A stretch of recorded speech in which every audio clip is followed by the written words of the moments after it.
He had been, according to Jacob's mother, quite good-looking back in the day. Gray hair, wrinkles, and liver spots had erased some of that former glory, and his sharp, handsome features seemed more gaunt than rugged these days.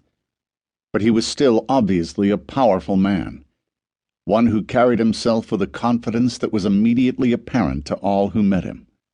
He leaned against the doorway of the bathroom, a matchstick tucked into the corner of his mouth. He pulled it out and held it up for Jacob to see. "Steve said you promised to talk to Frank Hartwell about getting more of these next time he's outside the walls." Jacob looked at him, confused. The words made no sense to him. He was still hugging the toilet, though he hadn't thrown up again after that first time, hours earlier.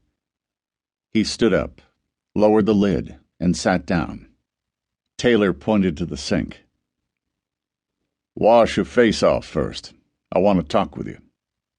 Jacob ran water into his hands and splashed it into his face, scrubbing his mouth and cheeks with the heels of his hands. He took the towel down from the ring and dried his face. Then he put the towel back and looked at his reflection in the mirror. He didn't recognize the face staring back at him. "You did well today." Jacob turned to face his boss. "I killed a man." "And you saved 20 more." Taylor put the matchstick back in his mouth and rolled it over to one corner. "I'm proud of you." "I feel sick." "Yep. Just pray you feel that way every time you have to do it." "I never want to do that again." "I can't promise you that." Jacob nodded. "Yeah, I know. You know, I'm not the only one you impressed today.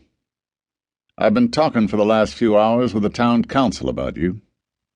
Jacob didn't say anything to that.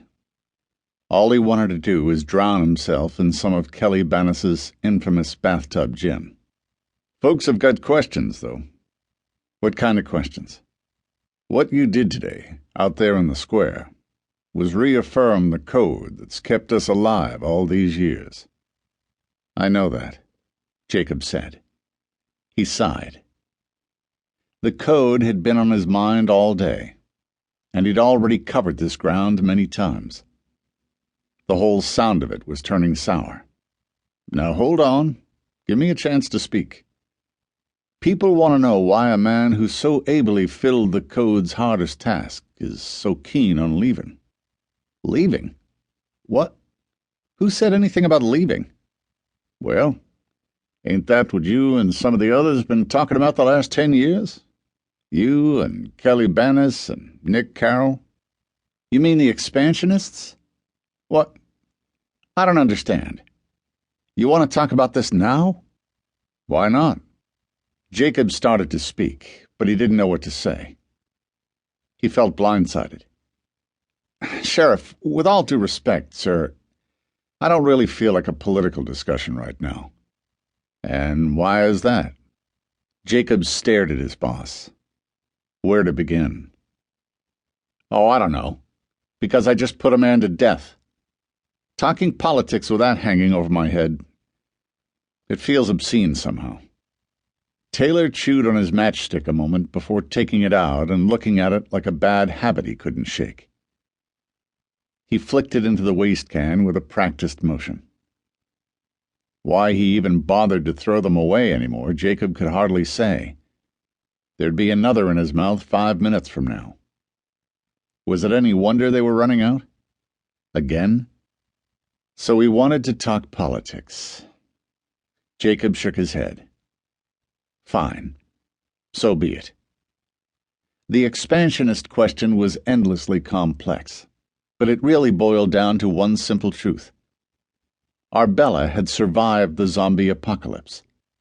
They'd done well for themselves. They'd turned a deserted town into a new home, and there they'd not only survived, but thrived. They'd walled up the town and turned every available resource toward the maintenance and the prosperity of their community. The code was the formal statement.